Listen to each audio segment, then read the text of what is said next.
Waalaikumsalam warahmatullahi wabarakatuh. Selamat pagi, Ibu. Baik, gimana kabarnya hari ini? Alhamdulillah baik.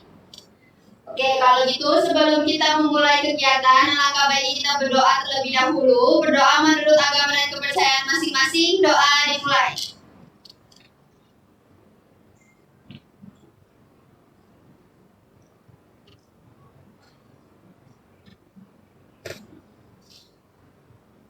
Doa selesai.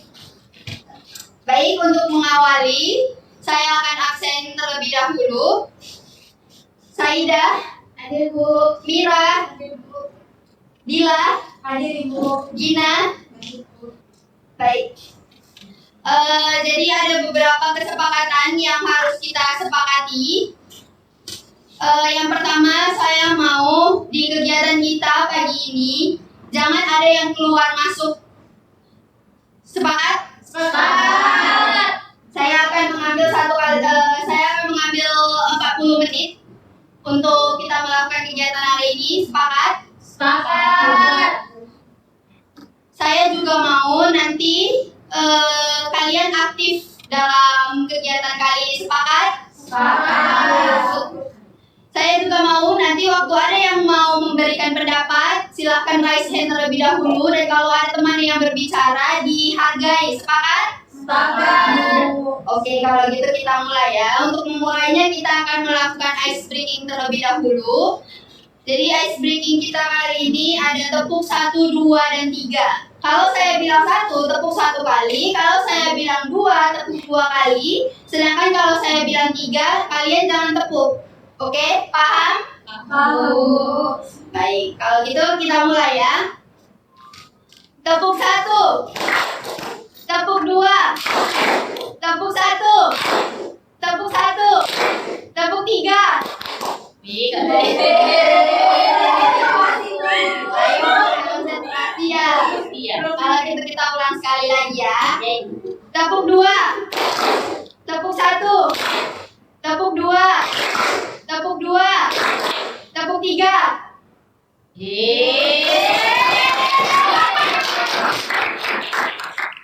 Baik, kalau gitu di kegiatan kita kali ini kita akan membahas tentang meningkatkan kepercayaan diri dalam menyampaikan pendapat di depan orang lain. Nah, pertama-tama saya ingin meminta kalian untuk menyimak video terlebih dahulu.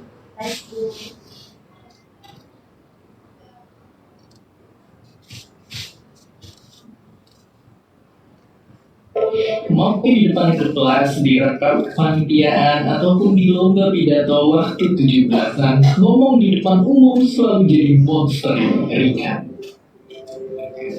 Kalau begini, badan jadi gemeteran, jantung rasanya berdegup nggak karuan, keringat bercucuran, pandangan tiba-tiba menghilang, bahkan sampai pingsan. Survei pun bilang, kalau ngomong di depan umum itu adalah hal yang paling ditakuti manusia. Lebih serem daripada ketinggian, serangga, atau kegelapan. Dan ketakutan yang satu ini pun punya namanya sendiri, glossophobia. Oke, tapi pertanyaannya, kenapa ngomong di depan umum itu begitu menakutkan? Faktanya, ngomong depan umum jadi serem karena kita nggak mau kelihatan salah. Oke, itu dia tadi video yang udah kita lihat. Gimana menurut kalian? Paham nggak sama yang dibilang dia tadi? Paham. Oke, jadi saya mau nanya nih. Kalian sendiri apa sih yang kalian rasakan kalau misalnya disuruh berpendapat di depan umum? Oke, silakan coba. Di depan umum itu saya merasa grogi, kayak itu saya takut kali hasilnya nggak baik gitu, atau pas di depan saya takut malu-maluin gitu Bu. Ada lagi? Oke, silakan. Mungkin kalau saya pribadi, saya kurang fokus. Jadi pandangan saya itu bingung harus ke arah mana. Mungkin kalau orang bilang ya udah anggap aja mereka itu botol, atau gak usah anggap mereka itu ada. Tapi mungkin kalau kita udah di depan, pasti itu akan ngerasa canggung. Terus mungkin nanti kalau salah penyampaian gimana ya, nanti takut disalahin gitu, seperti itu. Oke, kita kan berbicara tentang berpendapat ya. Kalau gitu saya mau nanya nih. Menurut pendapat kalian, kenapa bisa ada orang itu gugup di depanmu? Oke, silakan. Kalau menurut saya sih mungkin karena apa ya, pengalaman masa lalunya dia kan. Di waktu itu dia termasuk orang yang percaya diri untuk memberikan pendapat, tapi karena ada satu dan lain hal yang buat kayak kayaknya dia takut gitu, misalnya kayak waktu pas dia masih pendapat ternyata pendapatnya itu apa ya, kayak salah itu sama temen-temennya mungkin langsung kayak disorakin gitu, jadi makanya dia itu takut setelah itu. Oke, bagus pendapatnya. Ada lagi? Oke, silakan. Mungkin dia takut kalau pendapatnya itu disalahkan oleh orang lain, itu yang bikin dia jadi gugup untuk berbicara di depan umum. Oke, pendapat teman-teman kalian ini sangat bagus. Silakan. Oke, selanjutnya di sini saya sendiri yang akan menjelaskan tentang meningkatkan kepercayaan diri dalam menyampaikan pendapat di depan umum. Nah, di sini kita akan membahas tentang konsep kepercayaan diri dalam berpendapat. Nah, yang pertama itu dari segi keyakinan diri. Keyakinan diri itu apa? Keyakinan diri itu adalah keyakinan teguh pada kemampuan diri untuk berpikir dan bertindak dan berbicara. Kemudian juga ada keberanian berbicara, di mana keberanian berbicara ini adalah dalam menyampaikan pendapat, artinya dia mengemukakan ide itu tanpa rasa takut yang berlebihan, tanpa ada rasa gugup yang dia rasakan gitu. Selanjutnya juga ada partisipasi aktif, di mana orang yang memiliki kepercayaan diri ini adalah siswa yang percaya diri dan lebih mudah berpartisipasi dalam diskusi ataupun presentasi. Nah, di sini kita akan membahas tentang manfaatnya. Untuk yang pertama itu ada meningkatkan kepercayaan diri. Dengan kalian terbiasa berbicara di depan umum, kalian akan menumbuhkan rasa percaya diri kalian. Lama-kelamaan kalian akan mulai terbiasa untuk percaya diri di depan umum. Kemudian juga keterampilan public speaking. Nah, dari keberanian kalian ini, public speaking kalian itu akan lebih lebih bagus gitu, lebih efektif gitu. Kemudian juga memperluas pengetahuan seperti yang saya bilang sebelumnya, mendapat ide baru dari orang-orang lain itu juga bisa menjadi poin plus untuk ide kalian sendiri. Nah, kemudian juga memperkuat hubungan sosial. Kalau kita mau bersosial, otomatis kita kan harus berbicara, berinteraksi. Nah, kalau kalian sudah berani, sudah terbiasa untuk berinteraksi, hubungan sosial kalian itu makin erat gitu. Kemudian untuk mendukung prestasi akademik. Nah, kayak yang saya bilang tadi, di sini kalian diminta untuk aktif dalam belajar gitu. Jadi dengan aktif dalam diskusi, presentasi itu akan mendapat dampak positif pada diri kalian dan nilai kalian juga. Nah, bagaimana sih caranya, tips and tricks yang bisa saya berikan di sini? Yang pertama itu persiapan matang. Misal kalian melakukan presentasi ataupun diskusi, kalian itu bisa melakukan mencatat poin-poin penting terlebih dahulu sebelum dikemukakan. Jadi dengan mencatat poin itu kalian bisa mencari tahu terlebih dahulu apakah ini sudah yakin untuk dikemukakan atau belum. Kemudian juga ada latihan berbicara. Kalian ini bisa berlatih berbicara entah di depan cermin ataupun kalian coba dengan teman yang sudah dekat gitu ya. Kemudian ada berpikir positif.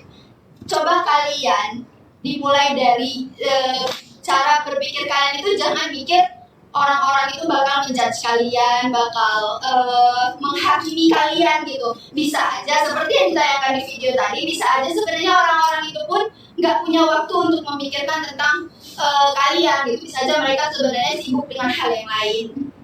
Kemudian mulai dari yang kecil. Nah, di sini kalian bisa kalian punya teman nih. Dari situ kalian bisa berinteraksi, bisa mencoba untuk memberanikan diri. Kalau misalnya teman dekat, mungkin kalian merasa lebih nyaman untuk menyampaikan pendapat kalian. Nah, di situ kalian bisa mulai terlebih dahulu. Kemudian atur pernapasan. Kalau kalian misalnya sudah merasa gugup ataupun khawatir, diatur pernapasannya. Tarik nafas, baru dibuang. Pelan-pelan sampai kalian merasa lebih tenang. Kemudian tingkatkan pengetahuan. Nah, ada pentingnya sebelum misalnya dalam berpresentasi ataupun berdiskusi, kalian itu mencari tahu terlebih dahulu supaya gagasan yang akan kalian kemukakan itu ada acuannya atau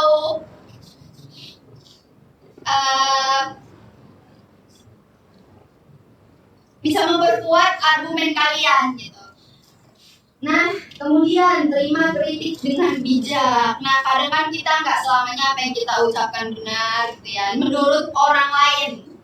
Nah, di sini kalau misalnya ada yang mengkritik ataupun menyanggah kalian, coba diterima dengan baik, dengan bijak. Oh iya, gini, apa yang dibilang oleh dia, kalian terima. Kalau merasa kalian nggak membutuhkan itu, ya udah nggak perlu dimasukkan ke dalam hati. Kalian bisa berpikir kalau itu untuk tambahan-tambahan aja, penting atau enggaknya menurut kalian. Nah, kita masuk ke dampak positif dalam keberanian berpendapat. Di sini yang pertama-tama, kalau kalian udah berani berpendapat, kalian itu lebih mudah beradaptasi dengan lingkungan baru. Misal kalian berada di lingkungan baru, seperti kalian naik kelas gitu kan, itu kan perlu beradaptasi lagi nih. Kalau misalnya kalian sudah berani berpendapat, kalian itu akan terbiasa untuk atau lebih cepat beradaptasi di lingkungan tersebut. Kemudian meningkatkan kepemimpinan dan keterampilan sosial. Kalau menjadi pemimpin itu udah pasti butuh skills untuk berbicara ya, berargumen gitu. Nah, dengan keberanian yang sudah kalian dapatkan hari ini, kalian itu bisa lebih percaya diri dalam memimpin. Kemudian juga ada meningkatkan keaktifan belajar. Kalian kalau misalnya berani dalam bertanya ataupun berdiskusi, mau nggak bertanya ke kelompok? Mau kan? Jadi dengan beraninya kalian itu dan kalian itu bisa meningkatkan keaktifan kalian selama proses belajar. Nah, kemudian juga ada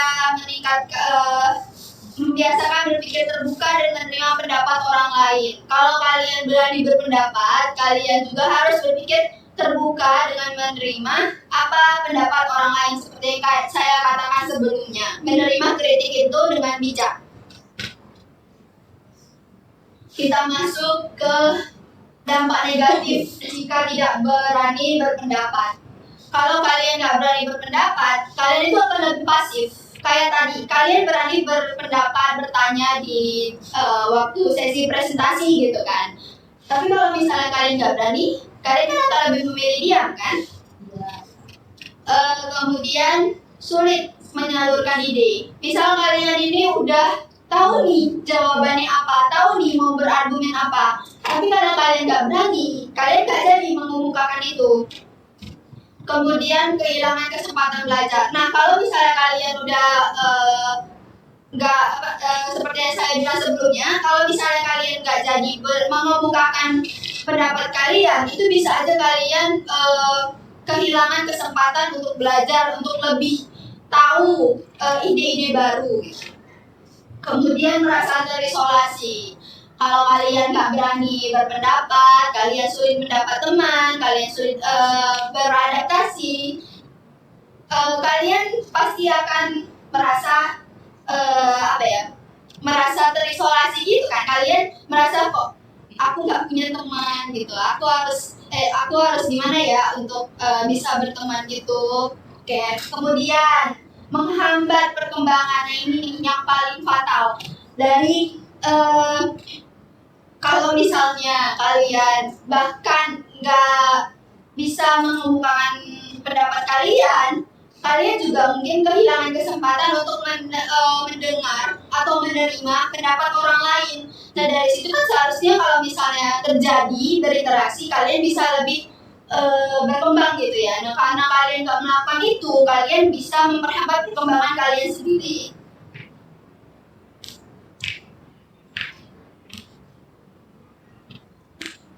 Jadi mulai sekarang kalian bisa coba untuk lebih berani dalam berpendapat dengan melakukan tips and tricks yang tadi saya bilang. Baik, itu dia tadi pembahasan dari saya. Kemudian saya ingin membagi kelompok diskusi, kelompok kecil. Kita akan menjawab pertanyaan dan mempraktekkan. Kalau gitu saya akan membagi 4 kelompok. Satu kelompok ada 5 orang, sisanya 3. Ya, sudah tahu kelompoknya? Sudah. Kalian bisa tulis di situ ya, karena nanti saya akan bertanya dan meminta 2 perwakilan untuk maju. Jadi kalian kalau misalnya merasa ragu dengan kalian menulis itu, kalian bisa menjawabnya. Saya kasih waktu 10 menit cukup? Cukup. Oke, waktunya udah habis. Jadi di sini saya akan memanggil perwakilan kelompok ya, satu kelompok perwakilannya 2 orang. Siapa mau maju pertama? Kami Bu, ayam kelompok 3 Bu. Monyet. Tunggu. Saya akan menghitung. 1, 1, guys, sampai mangga. sip. Turunkan tangannya. 1, 2. Guys, yang tertib dong. Kalian gimana sih? 1, 2, 3.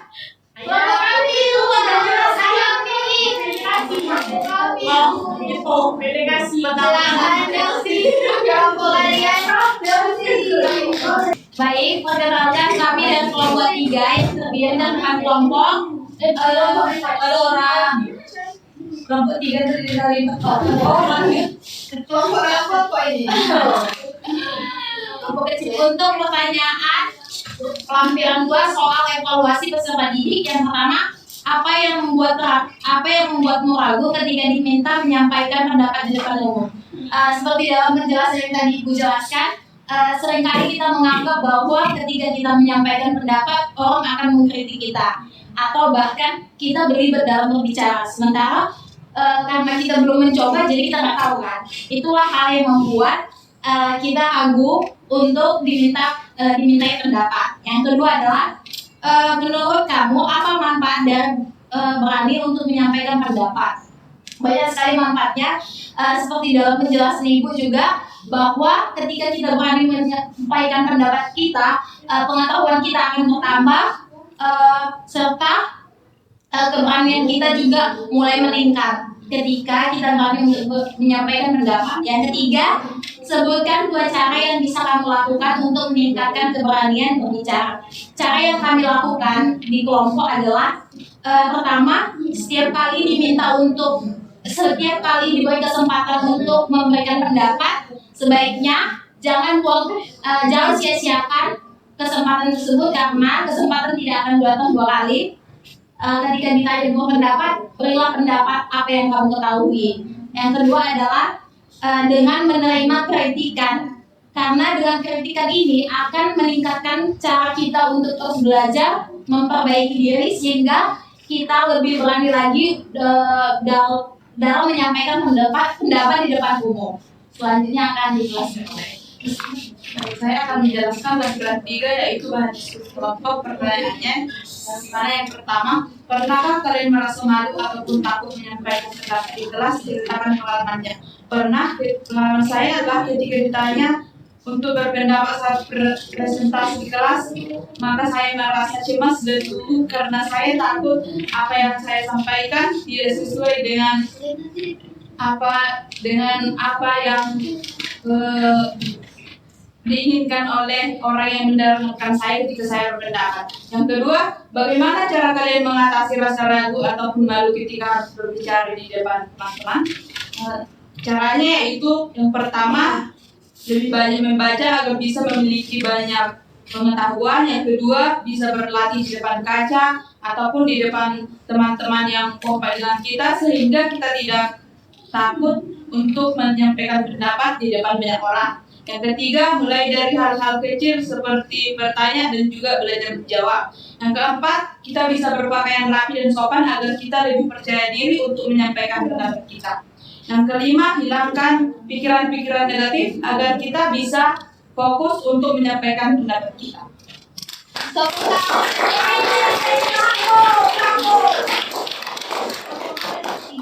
Kelompok 3, oke. Jadi itu dia jawabannya, bagus sekali. Silahkan duduk kembali. Oke, kita akan memanggil perwakilan selanjutnya. Silakan kelompok ayam.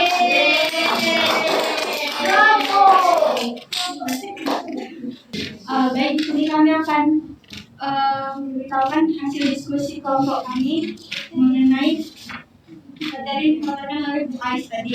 Oke, pertanyaan pertama itu, pernahkah kalian merasa malu atau takut menyampaikan pendapat di kelas? Dari hasil diskusi kami itu pastinya kami pernah ya merasa malu dan takut menyampaikan pendapat.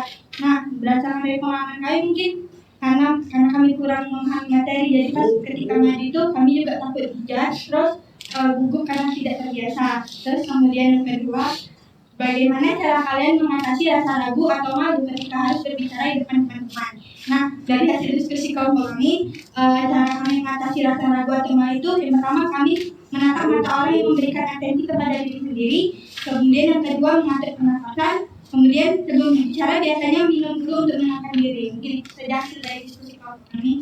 Terus lampiran yang kedua itu kan soal evaluasi peserta didik global kerja individual. Nah, yang pertama itu kan pertanyaannya, apa yang membuatmu ragu ketika diminta menyampaikan pendapat di depan orang lain? Nah, yang kadang yang buat saya ragu itu karena kayak kurang percaya diri kan, misalnya kayak takut dijudge, kayak tadi yang udah saya jelasin waktu pas Bu Ais ngasih pertanyaan. Terus kayak takut juga ngerasa salah. Kan kadang ada sih kayak ngerasa kayak misalnya kita pengen ngasih pendapat, tapi pendapat kita tuh kayak keluar konteks gitu loh, jadi takut.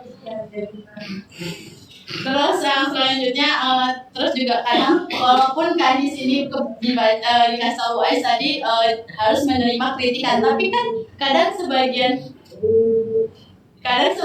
besar dalam diri kita itu, sebagian sisi besar dalam diri kita itu kadang kayak apa ya, kayak kayak agak sedikit tidak terima. Jujur ya, kalau saya sendiri agak sedikit tidak terima dikritik, walaupun ya diterima juga ketika diminta menyampaikan pendapat di depan orang lain. Nah, yang kedua, menurutmu apa manfaat dari berani menyampaikan pendapat? Nah, manfaat menurut saya manfaat dari berani menyampaikan pendapat itu, kita itu, sorry banget ya ini bukan sombong, tapi kelihatan lebih kayak pintar, nggak gitu loh, bener maksudnya gini, kelihatan kalau kita tuh bisa apa ya, bisa berbicara di depan umum, kita kelihatan berani gitu, nggak terus diri kita tuh nggak ngerasa kecil terus gitu kan. Nah, yang ketiga, sebutkan 2 cara yang bisa kamu lakukan untuk meningkatkan keberanian berbicara di depan orang lain. Yang pertama adalah melihat mata orang lain yang dirasa tidak mengancam. Teman-teman, dulu saya pernah ikut lomba, memang bukan lomba public speaking atau yang lainnya, tapi guru saya pernah ngasih tahu kalau misalnya lomba, jangan pernah lihat mata jurinya, jangan lihat bajunya, jangan lihat matanya, jangan lihat wajahnya, tapi lihat bajunya atau ke titik yang lain gitu. Jangan lihat fokus ke mukanya, atau kalau kita kan presentasi, jangan lihat orang-orang yang kalian rasa, orang ini kok kayaknya orangnya kayak mana ya, kritis banget gitu kan. Kan ada kan kawan-kawan kita yang kayaknya kritis banget, kayak nengoknya tuh kayak serem gitu kan. Jangan lihat yang gitu, tapi lihat orang yang kita rasa, jadi kita ngerasa kayak orang ini gak ngancem kita gitu loh, teman-teman. Terus yang kedua, pastinya mempersiapkan diri secepat mungkin. Secepat apa nih? Secara matang, teman-teman. Nah, jadi sebelum presentasi atau sebelum apa itu, kita juga harus mempersiapkan diri. Kita memang boleh kita takut, nggak boleh sih sebenarnya. Maksudnya kita boleh sedikit nggak percaya diri, tapi kita juga harus menyiapkan materi kita biar kita juga ada sedikit naik presentasi percaya dirinya begitu, teman-teman. kasih. Bagus sekali udah tips dan triknya. Ada yang mau menyimpulkan?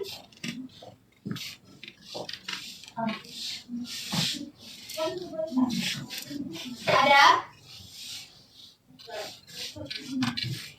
Oke, dari keempat kelompok tadi pendapatnya itu ada yang sama ya. Ya berarti itu tentang betapa pentingnya mempersiapkan diri terlebih dahulu. Karena itu sesuai dengan pengalaman kalian juga kan, kalian merasa nggak berani kalau kalian belum mempersiapkan diri terlebih dahulu. Oke, untuk selanjutnya kita akan melakukan role play. Saya akan memberikan sticky note untuk satu kelompok satu aja.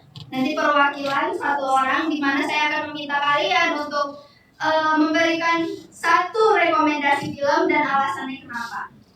Karena salah satu caranya tadi kan ada yang mempersiapkan terlebih dahulu, mencatat poin-poinnya yang sudah saya bilang tadi, maka kalian bisa catat di sticky note itu sebelum saya minta perwakilan untuk membicarakan. Jadi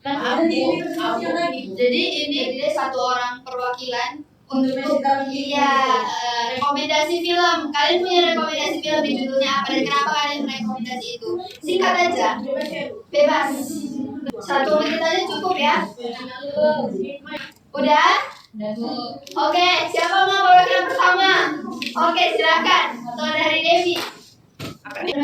Oke, silakan apa tuh rekomendasinya? baik, assalamualaikum warahmatullahi wabarakatuh. Waalaikumsalam warahmatullahi wabarakatuh. Baik, di sini yang kami rekomendasikan dari kelompok ayam. Saya perwakilan itu adalah film G30 SPKI. Kenapa? Mungkin teman-teman pernah kan melihat film tersebut. Kenapa? Karena di film ini yang kita tahu tentang sejarah ya teman-teman. Salah satu sejarah yang ada di Indonesia, yaitu bukan sejarah yang gemilang, tetapi sejarah yang kelam tentang pengkhianatan 5 jenderal ya. 7 jenderal, 7 jenderal, tapi satunya bukan jenderal, itu kayak perwiranya gitu, dibunuh, difitnah, dan dibunuhnya itu bukan secara manusiawi gitu, tapi dibunuh, disiksa, dipotong-potong, pokoknya dibunuh dengan sangat-sangat kejam, sangat-sangat sadis, bahkan logika manusia tidak akan sampai pada pembunuhan itu. Dan kalian tahu setelah dibunuh dia dimasukkan ke dalam lubang buaya. Kemudian di lubang buaya si pembunuh ini mungkin berpikir ini belum pada mati ya. Jadinya mereka menembak para mayat tersebut. Dan mungkin saya pernah dengar cerita kalau mayat tersebut karena belum mati dimasukkan lubang buaya, dikasih jeruk nipis, betapa sakitnya ya teman-teman. Dan kalau ada hubungannya di sini, jika tidak berani berpendapat, mungkin mungkin agak nggak nyambung dengan film ini, tapi sepertinya nyambung juga sih kalau dipikirkan lebih dalam. Kita kayak berpendapat bahwa itu adalah sejarah yang kelam, tidak boleh terulang lagi di masa depan. Tetapi jika kita lihat ada rumor-rumor bahwa keturunan PKI akan naik lagi di masa mendatang gitu. Oke,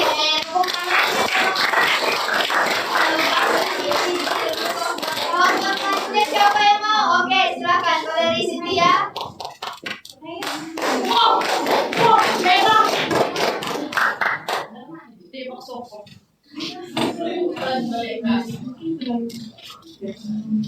Oke, film yang direkomendasikan dari orang itu Budi Pekerti.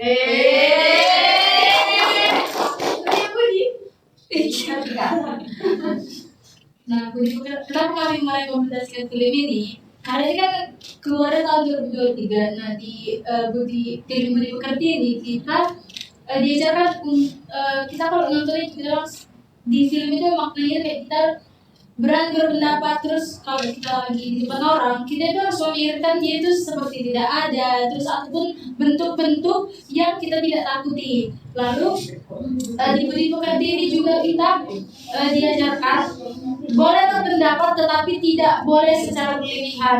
Makanya di endingnya ibu dari utamanya lupa, tapi salah satu pemerannya itu kena bully karena dia terlalu bebas berpendapat. Akhirnya dia menjadi dibully. Jadi boleh berpendapat tetapi harus ada batasannya.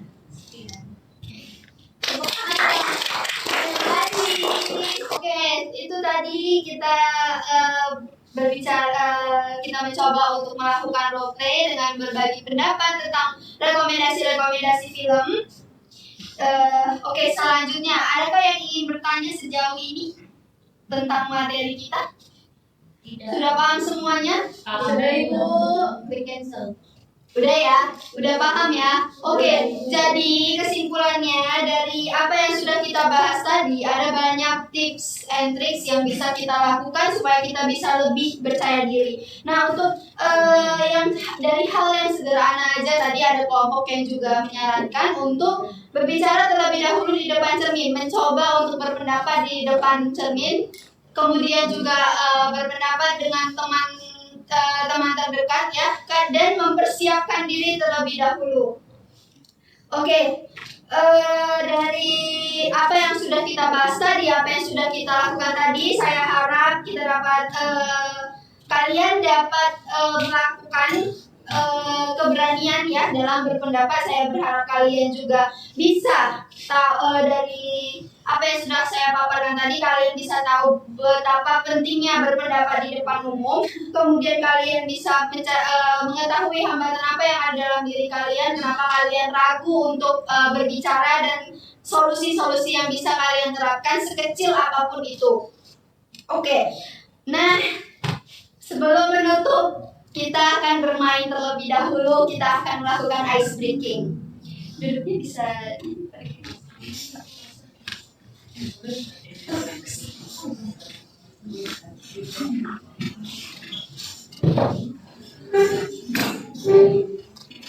Oke. Ice breaking kita kali ini, kalian memegang apa yang saya ucapkan, jangan apa yang saya sentuh. Oke? Baik. Ada yang bertanya? Mas. Oke. Pegang hidung. Ayo, baru mulai udah nggak fokus ya. Kita ulang ya, kita ulang. Instruksinya ulang, Bu. Oh belum, oke. Jadi apa yang saya ucapkan, misal saya bilang pegang hidung, kalian pegang hidung. Jangan apa yang saya pegang, misal saya bilang pegang hidung, tapi saya pegang telinga. Nah kalian pegang hidung, jangan telinga. Oke? Oke, Bu. Pegang bibir. Oke. Pegang telinga.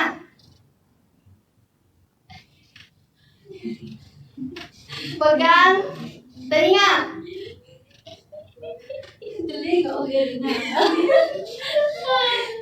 Pegang hidung. Pegang mata. Oke.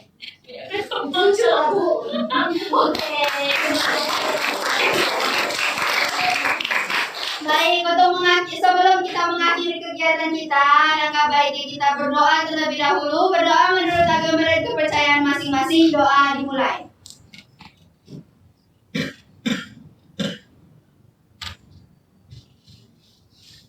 Berakhir sudah kegiatan kita.